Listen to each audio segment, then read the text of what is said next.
All right, nice quick one here today. We're looking at impacts of interests of political actors on weapons of mass destruction only. So for weapons of mass destruction, the focus is how do the interests of actors contribute to the causes and consequences of the issue. So we need to think about what the interests are and then think about how they can link to causes and how they can link to consequences.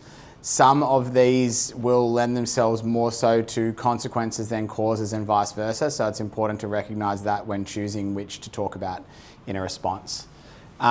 If we go through the different actors that we look at in this area of study, we've got states' interests straight up. So that can be any state, but they broadly run along a very similar line, which is essentially national security is a really easy way to talk about this.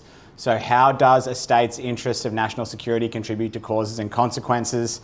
If we look at nuclear states, as far as causes go, states like the United States, Russia, China, all of our nuclear states, they're going to get involved in an arms race, they're going to build weapons, they're going to modernise weapons so long as other states that they are in competition with do the same. So an impact of their interest of security is that they are not going to let rival nations get ahead of them in terms of their development of nuclear weapons. Another impact is resistance to action, which might be a consequence of this issue. States are not going to turn around and say, oh, well, the UN have told me to put away these nuclear weapons, so I'm going to do that. It hasn't happened, it's not going to happen. So a consequence of the state's interest of national security within this issue is that they ignore international law largely. You've also got sanctions. So some states, even non-nuclear states, might put sanctions on states that are going nuclear or are teasing a nuclear program. So an impact of the interest of non-nuclear states might be putting sanctions on newly nuclear states or states that are considering it. Moving on to IGG's interests, I would say that they're primarily consequences because they are often sort of happening in reaction to this issue. So global peace and security is a typical interest across a number of IGGs. Obviously, the UN is the main one that we're going to talk about here. A consequence of this issue is that IGGs are going to try and coordinate attempts to disarm. So because their interest is in global peace and security, they are going to coordinate attempts to disarm nations, even nuclear states, and that is going to contribute to the consequences of this issue. They're also going to be a place where they can manage and coordinate sanctions, which again is another consequence to this issue. You might say that with regards to causes, that having these frameworks in place are stopping this from becoming a bigger issue, which you could argue, I guess, is a cause, or they're trying to limit causes for the further proliferation of nuclear weapons, but you're going to look at consequences more so with IGGs.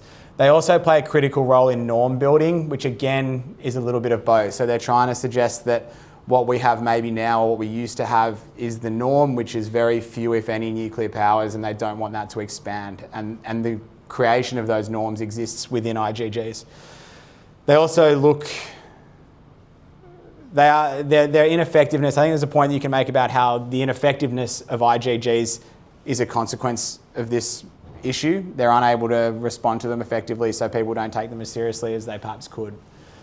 Three other smaller ones that we're going to look at. Interests of non-state actors depends heavily on the actor. So if you're looking at terror groups as a non-state actor like ISIS, they're going to be looking at power, so their interest is power. And so by increasing their power, by building a nuclear arsenal, or not even a nuclear arsenal, sorry, with ISIS we're more looking at chemical weapons and biological weapons. By doing that, by pursuing that interest, they are causing this issue to continue. And a consequence of that is instability. So they want to cause instability, and a consequence of terror groups in particular having weapons of mass destruction, biological and chemical weapons, is instability. So that is a consequence of their interest of power, is instability and global instability. For transnational corporations, the issue with them is that kind of balancing profit versus ethical concerns. So weapons manufacturers have an interest in profit. They need to sell, and that is going to cause them to continue to modernise and look at ways to improve these weapons and sell them to governments. So that is going to be a cause, that is going to contribute to a cause.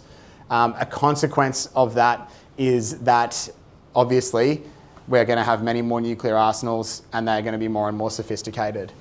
We've got our case study from Mitsubishi Financial as companies that are boycotting, so that might be a consequence too. So you can say that a consequence that companies boycott on ethical grounds, and that is a consequence of this issue. So they see this issue happening and they say, we're not going to lend on ethical grounds. Finally, we've got NGOs like ICANN, who created the TPNW. They have an interest in disarmament. Their whole goal is for us to disarm and for nuclear weapons to not exist. And so an impact on causes, I guess, and consequences is that they pressure states and companies to withdraw support for nuclear arsenals and to stop either lending and stop creating. So there's a quick rundown there of those. There's a good list of your case studies in the textbook there, but I hope that was helpful.